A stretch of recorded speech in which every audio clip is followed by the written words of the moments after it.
Seja bem-vindo ao podcast do Inova Social. Eu sou Vitor Vasquez e hoje o programa vai falar sobre uma coisa que talvez quem está acostumado a escutar o podcast do Inova Social, talvez vai perguntar, mas Vitor, por que vocês estão falando disso? Hoje a gente vai falar dos esportes eletrônicos. Só para vocês entenderem, nós estamos falando de um mercado que movimenta hoje 4,6 bilhões de dólares. Dá para incluir até mais ou menos 670 milhões de pessoas e deve crescer 21% até 2021. Ou seja, é um mercado gigante, é um mercado que envolve muita gente, é um mercado inovador e, já que envolve tanta gente, envolve a sociedade, né? Então hoje a gente vai falar com a Pamela Shibuya, ela que é jogadora profissional de Counter-Strike, integrante do time da VivoCage. Seja bem-vindo, Pam. Oi, obrigada. Pamela, vamos começar explicando para quem aqui não está acostumado com esse universo dos games, né? Como que é a vida de um pro player, de um atleta profissional, né? Não é só sentar lá e ficar jogando, né? Não é só o joguinho. Na verdade, acho que em todas as modalidades, né, de jogos profissionais online, a gente tem uma rotina de treino e também tem todo um trabalho psicológico, porque você lida com pressão, né? Como você está jogando ali e o jogo acontece muito rápido, dependendo do momento, você acaba ficando um pouco abalado, então você tem que saber administrar também o emocional. Além de estudar o jogo, né, a gente assiste muitos replays de outros times para pegar tática nova, ver posicionamento e entender um pouco da rotação do jogo também. Fora o treino individual, tem o treino coletivo, né? O Counter-Strike é uma equipe que cada time tem 5 jogadores, então são 5 jogadores contra outros 5, onde o objetivo é completar 16 rounds numa partida. Conta um pouquinho pro pessoal do Inova. Como que é um dia a dia normal da Pamela? O que vocês fazem? Você tem só o treino Counter-Strike? Como que funciona essa parte psicológica? Porque assim, eu não tô vendo nenhuma diferença entre um atleta que joga tênis e um atleta que joga Counter-Strike. Com certeza. A gente tem uma agenda de jogos, né? Então a gente sempre se programa nesses dias. E nos dias vagos, são os dias que a gente tem treino, né, com um time coletivo, a gente combina um horário à noite, sempre à noite, porque os times treinam a parte da noite. E aí a gente treina contra outros times à noite. Porém, à tarde, a gente sempre faz alguma coisa juntas para rever um posicionamento ou uma tática que está sendo executada de forma errada. Aí a gente entra às 5 e combinamos coisas, né? Fora só sentar e jogar. Fora também que é aquilo que eu te falei, cada uma tem que aquecer sua própria mira. Então, pelo menos de 5 dias da semana que a gente treina, pelo menos uns 3 dias a gente entra num servidor offline contra a máquina mesmo, contra o computador e joga contra bots apenas para aquecer a mira. Então a gente fica ali 1 hora só atirando em bots que estão posicionados para poder treinar a mira, né? Então a gente treina a mira, assiste replay, né, que são, no caso, as demos, né, de outros times, e aí a gente assiste essas demos e analisa, e a gente sempre traz coisa nova para o treino.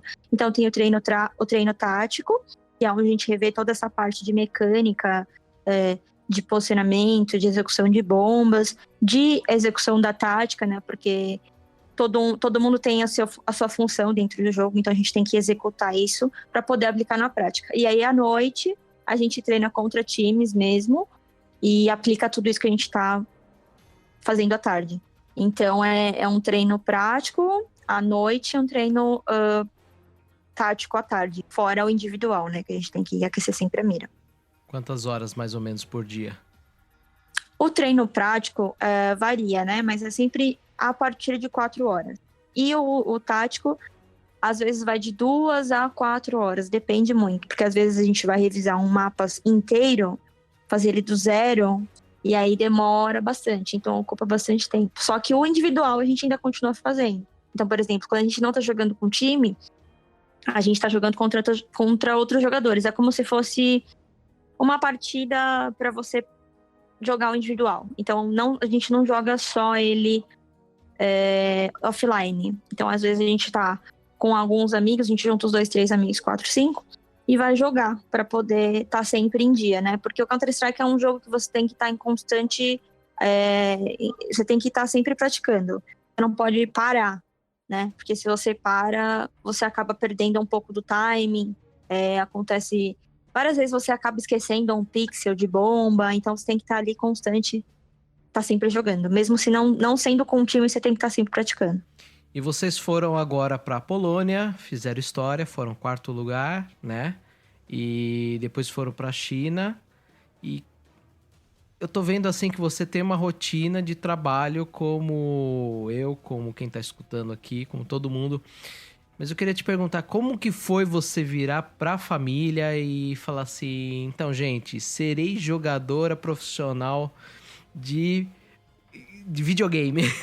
Como que foi essa experiência? Você, em 2016, anunciou uma aposentadoria, falou até num vídeo que eu acho que vale muita gente assistir para poder entender um pouco que não é uma vida fácil, não é uma brincadeira, apesar de ser o sonho, talvez todo mundo que tá acostumado com games, parecer um sonho, né? Você mostrou ali que existe uma coisa, um lado B muito grande, né? Como que foi toda essa mudança de vida? A princípio, como eu comecei muito nova, eu sempre tive esse interesse de realmente fazer isso 100% do meu tempo e receber para isso e poder viver disso, né? Só que alguns anos atrás, assim como você falou, o mercado de games ele não estava em ascensão. Ele estava crescendo, mas as empresas não estavam olhando para ele, a mídia não estava olhando para ele, e estavam crescendo por si só, né? Porque quando estourou esse mercado, porque tem a juventude hoje, ninguém mais brinca na rua, né? Hoje em dia todo mundo joga algum jogo. É muito também, é perigoso hoje em dia a criançada brincar na rua, então você acaba se interessando desde cedo por jogos. Então acho que por conta disso o mercado começou a crescer. Mas na minha época, quando eu comecei em 2008, há 10 anos atrás, a gente jogava como hobby, né? Porque era divertido. Sim. E tem essa adrenalina, então é gostoso. Você acaba pegando uma paixão pelo jogo. E eu sempre tive que trabalhar, né? Porque desde cedo, minha família não é uma família de classe média, classe alta, então eu sempre tive que trabalhar para comprar minhas coisas, para ter minhas coisas. Então, desde sempre, eu trabalhava e jogava como hobby. Então, eu trabalhava, acordava cedo, né? Ia pro trabalho e voltava, chegava em casa e entrava no computador e jogava. Nisso que eu jogava, já jogava sério, já jogava com times, já treinava à noite com times, etc. Quando migrou do CS 1.6 pro CSGO, pra quem não entende, é como se fosse um God of War do PlayStation e agora vai ser o God of War do PlayStation 4. Assim, foi uma reformulação de design, eles mudaram o jogo, né? E eu acompanhei a trajetória do jogo, mas sempre trabalhando. Sempre trabalhava, chegava em casa e ia jogar. Então, a princípio, a minha mãe ficava meio assim, mas você não vai sair desse jogo, mas você tem que acordar cedo. Essas coisas assim, ela via de forma negativa, porque realmente não dava dinheiro. Então, a gente jogava por paixão. Ia para campeonatos, eu tinha que comprar, estar sempre com o computador atualizado para poder jogar, ter um bom equipamento, né? No caso, para quem não entende, a gente gasta um dinheiro para comprar um mouse bom, um mousepad bom, um teclado bom, porque tudo isso faz a diferença dentro do jogo, né? Um fone bom, e todas essas coisas são caras. E meus pais não tinham condições de me dar, então eu trabalhava para poder jogar, ter meu computador ali em dia, meus equipamentos, tudo. Ia para os eventos, né? Que os campeonatos eram sempre em uns lugares presenciais. O primeiro campeonato que eu joguei foi no Shopping Eldorado, aqui em São Paulo. Então, para você ver como que mudou, né? Antigamente os eventos eram pequenos, hoje em dia já move o mundo. Então, quando eu comecei, a minha mãe e meu pai, eles não entendiam. Eles achavam que era uma brincadeira e realmente para eles e para mim também era uma brincadeira. Mas eu sempre sonhei em poder viver disso, poder fazer isso. Então, conforme foram passando os anos, em 2015, 2015, que foi quando eu realmente decidi parar de trabalhar e só focar em jogos. E foi o que eu fiz, né? Então deixei de lado o trabalho, deixei de lado a família, porque eu já não estava mais morando com eles, eu estava morando com meu namorado, e meu namorado me apoiou muito, né? Ele, assim, financeiramente, ele me ajudou muito para eu poder deixar de trabalhar e poder somente jogar. E aí eu continuei, né? Só jogando, e surgiu uma plataforma de live stream, onde a gente faz uma transmissão online enquanto joga. E nisso eu me vi como a minha forma de ganhar a grana além do jogo, né? Porque na época não tinham muitos campeonatos e as premiações eram baixas. Então a gente precisava fazer trabalhos em outras áreas para poder tirar alguma grana. E aí eu fazia live stream, né? Que nada mais é que um YouTube, só que ao vivo, né? Live e jogando, né? Então você transmite a sua tela ao mesmo tempo que você joga e interage com o chat. E tem um chat durante a live. E eu fazia esses dois, né? Esses dois, tanto jogava quanto fazia live stream. E em 2016, depois de 2 anos, assim, tentando só fazer isso, eu não tinha muito retorno. Então, foi isso que você falou. Eu comecei a me frustrar profissionalmente. Porque você deixa tudo para você acreditar numa coisa. Então, você deixa de fazer tudo para fazer só aquilo. E não tava me dando retorno financeiro. Então eu pensei, acho que não é isso que eu quero, não tô feliz, eu preciso, né, gosto de fazer isso, mas se não recebo nada pra isso também, quem que vai pagar minhas contas no final do mês, né? Então foi a hora que eu falei, não, eu preciso mudar, preciso fazer outra coisa, porque isso não tá me dando grana. E aí foi o que você falou, eu comecei a me aprofundar em outras áreas, pensei em voltar a trabalhar, né, ir pro emprego, porque antigamente, nessa época, eu fiquei só em casa, né? Então, como que a gente chama quem trabalha de casa? Home office, isso. Só que meu home office não me dava dinheiro. Aí eu falei, preciso dar um jeito, aí não tá rolando. Aí eu comecei a me interessar mais pela parte de culinária, porque eu gosto muito de cozinhar, mas eu nunca estudei. Legal. Então, nesse tempo, eu tirei um tempo pra mim e falei, não, vou fazer alguma coisa assim, nesse tipo, ou então eu vou focar só em live stream, porque a live stream realmente dava grana, só que como eu não tinha o tempo, porque eu treinava e jogava campeonato, eu não tinha tanto pique pra fazer, porque é cansativo, né? Quem faz live stream, sem dúvidas. Quem faz live stream fica 8 horas na frente do computador jogando. Então é cansativo. Então quando eu treinava, eu não tinha físico, meu corpo não aguentava ficar mais tempo no computador. Então eu não conseguia fazer. E aí nessa época que eu decidi, eu realmente tava bem, já tinha definido que não ia voltar mais, porque pra mim já tinha dado o tempo que eu tava ali, né, tentando desde 2008. Aí acho que eu falei, não, agora deu, vou seguir outro rumo. E só foquei na carreira de live stream, né? Só que assim que eu tava ali fazendo live e tal, terminava meu dia, eu ainda sentia que faltava alguma coisa, sabe? Acabava a live, eu ficava, legal. Putz, acho que não sei. E continuava. Chegou no final do ano, acho que eu anunciei essa aposentadoria em abril. E no final do ano, em outubro, eu já não tava aguentando mais. Eu tava, meu Deus, eu preciso voltar a jogar esse jogo. Eu fiquei tipo... não sei. Tipo ex-jogador de futebol? É tipo isso. Tipo ex-piloto de corrida. Não tem como, você... É uma coisa que tá vinculada, né? E aí eu conversei com as minhas amigas de time, as companheiras que na época que eu parei também pararam. E resolvemos voltar, né? E aí a gente voltou, até mesmo porque o cenário tava crescendo, então estavam tendo mais campeonatos. Sabe, tava tendo um bafafá, tava sendo legal, porque a gente tava vendo o crescimento. E aí eu pensei, agora que eu parei que vai crescer, por que eu não posso continuar, né? E aí voltei atrás, anunciei, falei pra todo mundo. Porque é difícil, né? Nós somos seres humanos, é muito difícil você saber o dia de amanhã. A gente fala uma coisa hoje e a gente às vezes acha que tá certo, mas acontece uma coisa amanhã e você muda de ideia.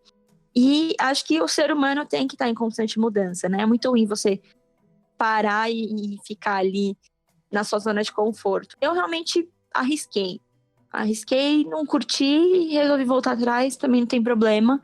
E acho que esse tempo que eu parei foi muito bom para eu poder refletir e ver o que eu realmente queria fazer. E eu acho que eu precisava fazer isso. E também acho que todo ser humano pode fazer isso. Você pode se dar o direito de falar, chega, eu preciso pensar se é isso mesmo que eu quero. E depois, se não quiser, beleza. E se quiser voltar atrás, também pode, sabe? Sem dúvidas. Então, eu acho que o mundo do esporte foi muito bom pra mim, porque ele me deu essa oportunidade de eu achar que não queria mais e passar um tempo e depois voltar, sabe? Então, foi muito bom. Pra mim, foi ótimo. E, inclusive, você sabe, você que acompanha, mas pra quem não sabe, hoje é o que a gente conquistou. É muito bacana e a gente pode conquistar mais. Então, é legal passar isso pra quem tá ouvindo, porque eu tinha uma expectativa e não atingi ela e desisti, mas voltei atrás. E agora a gente tá conseguindo chegar próximo. E quem sabe, né, ganhar um campeonato mundial, que é isso que a gente tá correndo atrás. Então, eu acho que todo mundo tem que ter essa liberdade de poder escolher, parar, e se quiser voltar também pode, porque acho que a vida é isso, né? Então, tô muito feliz que eu voltei. Acho que realmente era pra eu ter voltado, né? Nada acontece por acaso, mas é isso, nunca é fácil. Pô, a sua história, ela, escutando ela inteira agora, ela me lembra muito o perfil do empreendedor brasileiro, tá? Ele começa muitas vezes fazendo dupla jornada, então a pessoa tá lá trabalhando dentro de um banco, mas o sonho dela é ter um food truck. Então ela trabalha, ela faz dupla jornada. Depois ela aposta tudo naquilo, né, no sonho, entre aspas. Ela ela quebra a cara, volta, decide parar e depois retorna e claro, com a persistência e enfim, vários fatores, acaba tendo o sucesso. Quando a gente entra nesse mundo, né, da internet, esse mundo dos games, é um mundo muito grande, que engloba muita coisa, né? Inclusive, a própria mídia tá olhando muito mais pra internet hoje do que pra TV. Então, você que é jogador, você vira multitarefas, né? Você é o jogador, mas que ao mesmo tempo tem um canal no YouTube e ao mesmo tempo trabalha as suas mídias sociais, porque você trabalha com a sua imagem. Então, o sentido do empreendedorismo para quem trabalha com a internet é um pouco mais, eu acho que é mais, tudo tá interligado, né? Então, quando você começa a ter um reconhecimento dentro do jogo, um portal de notícia acaba também falando sobre, na TV, inclusive nessa última segunda-feira agora, dia 26, eu e mais uma companheira de equipe, a gente estava no programa Encontro com a Fátima Bernardes. Então, assim, são coisas que ligam a outra, né? Então, quando você é um jogador, você não pode ser só o jogador. Você tem que trabalhar a sua imagem, você tem que saber se portar numa entrevista. Porque, assim, a gente que vive na internet, englobando no geral, tá? A gente fala muita gíria, acaba falando um palavrão ou outro, porque não tem problema. Na internet, você pode fazer tudo, né? Na internet. Sim. E aí, quando a gente sai do modo de conforto, né? Quando a gente vai para um outro, por exemplo, numa reunião, um workshop, uma palestra, você não pode falar como você fala na internet, né? Então a gente tem todo um trabalho que você mesmo precisa botar um pouquinho de limite, né? Porque às vezes a gente acaba não percebendo, porque a gente tá tão acostumado a falar dia a dia com os amigos, né? Postar coisas na internet de forma casual, que às vezes a gente não percebe. Então, eu acho que essa questão do empreendedorismo, para quem trabalha com a internet, é uma coisa automática. Porque o cara que cria um canal do YouTube, que ele começa a crescer, ele vai partir para daqui a pouco fazer um stand-up num evento, daqui a pouco ele está sendo chamado para uma peça de teatro. Então, é um empreendedorismo que eu acho mais individual, né? Porque ele trabalha mais na imagem. Mas também tem pessoas que têm a cabeça para frente, né? De pensar em criar uma empresa, abrir um negócio relacionado a games. Por exemplo, o Fallen. Fallen é um jogador da SK Gaming que há 2 meses atrás era o melhor time do mundo, né, de Counter-Strike. E ele criou uma marca de periféricos gamers, né, que são aqueles mouses e teclados voltados para o jogo. Também tem uma plataforma de jogos, né, que é como se fosse um servidor concentrado no Brasil. Ele é um cara, assim, muito pra frente. E ele também tem uma escola, né, de Counter-Strike. Então ele tem, tipo, uma academia de jogos pra pessoa entender como funciona cada jogo, cada mapa, etc e tal. Então ele é um cara, assim, que ele viu o potencial no mundo dos games e ele foi lá e aplicou e deu certo. Por quê? Porque quando a gente vive no meio, a gente acaba tendo uma visão, né, do que pode dar certo e o que pode dar errado. Como tem muita gente que joga, e quando você tem um reconhecimento, o cara fala, putz, é o mouse que o Fallen tá usando, eu quero aquele mouse. Então ele foi muito gênio em pensar dessa forma, porque ele tem o nome dele já, assim, todo mundo conhece. Então você dá credibilidade, você simplesmente, o seu produto ele vende por si só, por ser seu, sabe? Então ele foi um cara assim, fora da curva, que teve o pensamento certo na hora certa e aplicou. Mas também eu acho que não tem problema, isso que você falou, a pessoa tá no meio, trabalhar com aquilo e também querer fazer outras coisas. Que, por exemplo, meu sonho é abrir um restaurante. Você falou uma coisa que é a questão de enfim, quem sabe ter um dia um restaurante, né? E eu vejo que, assim, não tem, de novo, nenhuma diferença dos atletas que a gente tá acostumado tradicionais, né? Vamos assim dizer, fora do mundo eletrônico. Até mesmo eu acredito que questão de lesão, que vocês têm, enfim, vocês devem tratar e tudo mais, acaba diminuindo, claro, o tempo de como que eu posso dizer? Da performance mesmo, né? De uma pessoa que está acostumada a ficar no computador trabalhando 8 horas, não é o mesmo ritmo no mouse, no clique, na digitação que vocês, por exemplo, têm. Então, é legal que você já está pensando, apesar de nova, na aposentadoria, porque você sabe que você tem essa curva de amadurecimento da sua profissão, né? E, de novo, o que você falou, que eu complemento, eu acho que eu vejo muito em vocês um misto de atleta e de empreendedor, né? Nós estamos falando de um mercado gigantesco.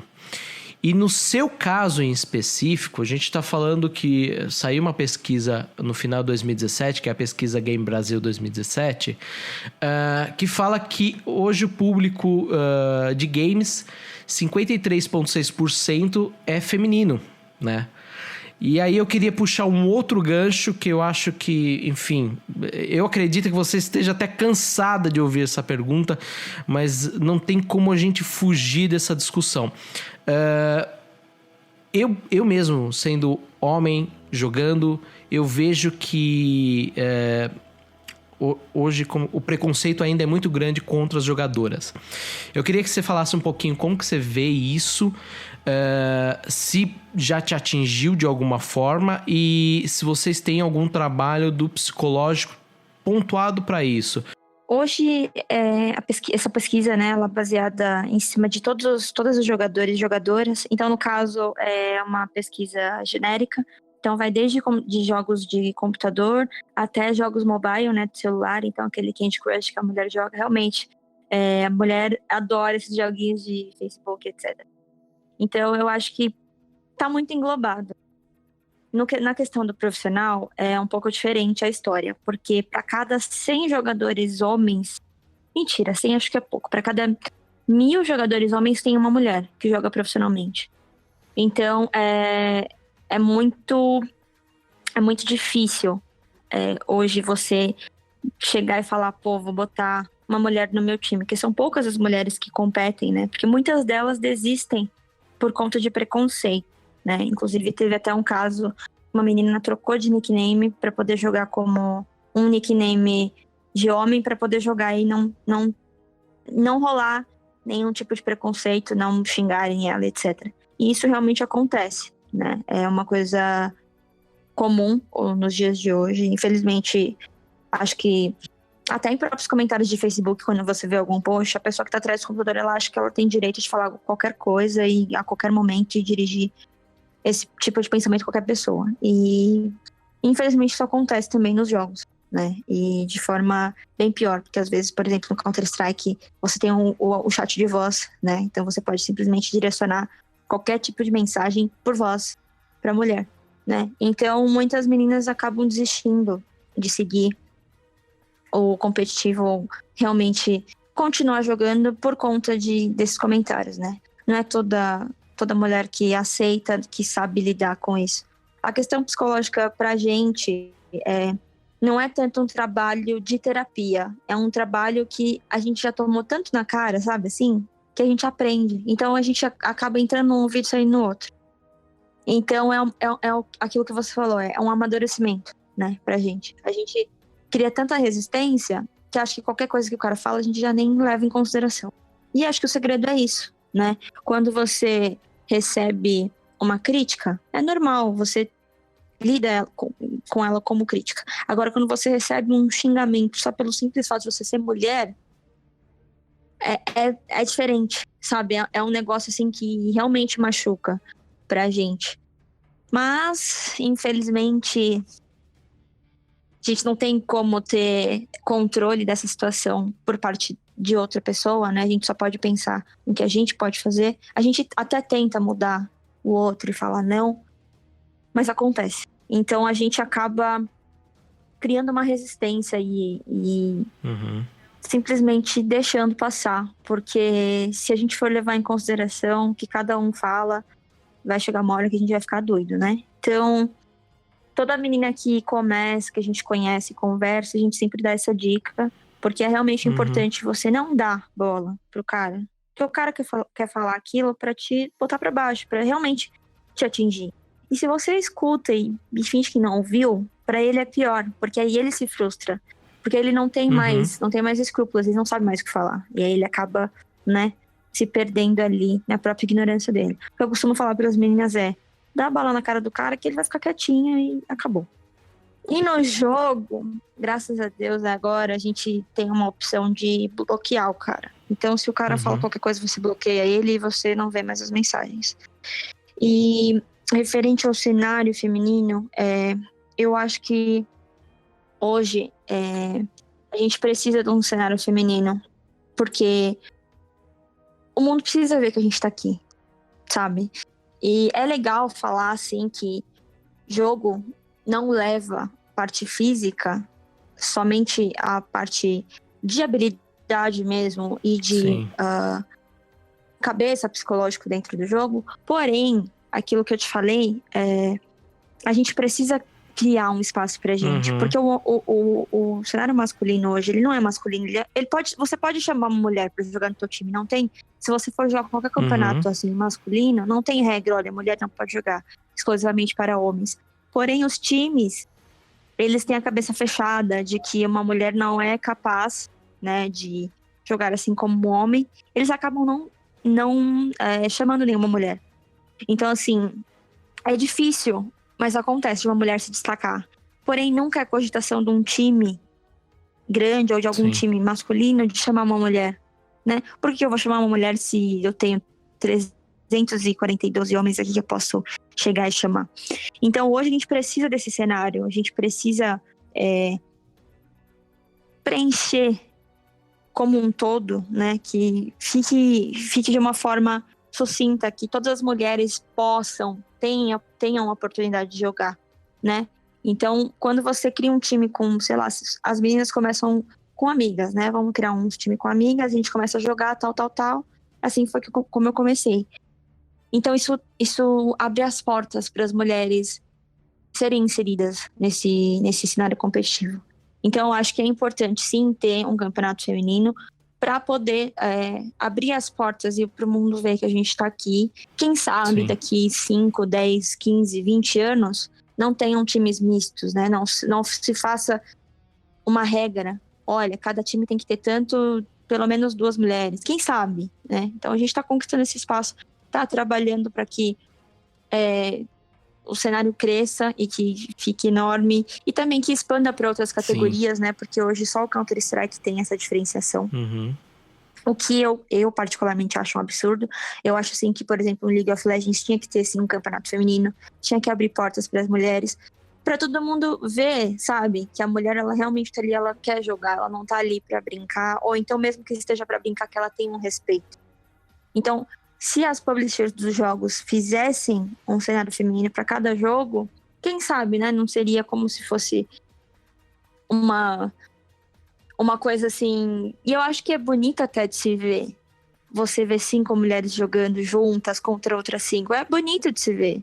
É diferente de você colocar uma mulher no meio de 4 caras, por exemplo. Porque assim, tem alguns jogos que existem game houses, né? O que é uma game house? Uma game house é uma casa onde moram os jogadores e eles moram juntos para poder ter um treino mais efetivo. Porque, para quem não sabe, a gente treina online, né? Cada um da sua casa. E aí a gente só joga junto em campeonato presencial. Quando é numa lan house, quando é num evento, ou esses campeonatos mundiais, né? Então a Game House, ela traz essa inserção dentro do jogo muito, muito boa para a equipe, né? Porque é muito bom você estar 5 pessoas que já jogam online juntas, você cria chama-se team play, né? Você cria um vínculo com o seu companheiro de equipe. Você consegue olhar no monitor dele, você consegue conversar rápido, combinar coisas. Então, imagina numa game house se tivesse, por exemplo, uma mulher e 4 homens. É complicado, sabe? Então assim, num quesito geral, eu acho que, infelizmente, tá muito distante, assim, do cenário ser misto. Digo do fundo no coração. Eu fico triste em dizer isso, mas eu acho que, pelo jeito que eu vejo as coisas como estão hoje, eu acho que vai demorar ainda para isso acontecer. Então, eu acho que o cenário feminino, ele tem sim que crescer, que aparecer para todo mundo ver, para depois a gente entrar nesse meio e aí, quem sabe um dia, né, não fazer um cenário misto. Porque, como você falou, não envolve nada físico. Mas, por exemplo, numa situação de morar numa game house, sei lá, 4 homens e uma mulher, eu acho que não seria legal, sabe? Então é complicado, é um assunto assim que, se você for parar, você fica pra conversar, você fica horas, dias, anos. Mas isso em todos os aspectos, viu? Não é só nos jogos, não. Nos jogos é só uma portinha. É só uma portinha, só. É que eu acho que assim, o mercado de trabalho, ele tá começando a discutir isso um pouco. Mas como esse cenário ainda é visto como um entretenimento e não como um mercado de trabalho, eu acho que a gente discutir se faz sentido ter uma liga feminina e masculina separada ainda é uma coisa que... Fala assim, nossa, mas espera aí, claro que faz sentido, né? Tem algumas pessoas que com certeza vão falar, né? Então, eu acho que ainda tem muito sim que amadurecer. Eu achei super legal que você falou que parece, pelo menos ao meu ver, que a necessidade de mudança também tem que vir um pouco por parte da quem organiza os eventos, dos próprios times. Exatamente. Eu achei assim super legal quando a Vivo adotou um time 100% feminino, porque seria muito mais prático para eles, talvez, adotar um time 100% masculino, né? Então, eu acho que ainda tem muito ainda que ser feito, sim, mas eu acho que é um cenário que não é só tarefa das jogadoras, mas também de quem está organizando isso, né? E também da comunidade, né? Porque quem faz o público somos nós, né? Então, sem dúvidas, a gente tem que começar de dentro. Inclusive, isso que você falou da Vivo, estar apoiando a gente como um time 100% feminino, eles têm uma visão muito, muito ampla nesse sentido, né? E eu sou muito feliz, meu time também, a gente é muito feliz de estar tendo a oportunidade de ser abraçada por eles. Inclusive, quando a gente foi viajar Da Polônia para a China, a gente não voltou para o Brasil. A gente continuou na Polônia e a gente fez um treinamento intensivo numa gaming house lá para treinar contra times europeus, que são melhores que os times aqui do Brasil, e para poder ir para a China depois. Então, assim, ter uma empresa que apoia a gente, que acredita no nosso trabalho, é muito gratificante, porque você vê que todo o teu esforço é recompensado, né? Então, é uma coisa assim, sem palavras. E você tá ali todo dia e aí você vê e fala, putz, olha só, tô tendo essa oportunidade, né? Que bacana. Legal. Pam, vamos terminar por aqui. O programa ele é curtinho mesmo. Eu acho que foi o que você falou, se a gente fosse ficar falando, a gente ia falar dias, porque eu acho que ainda tem muito a ser discutido realmente. Mas a gente deixa por uma próxima oportunidade. Eu queria agradecer a sua participação.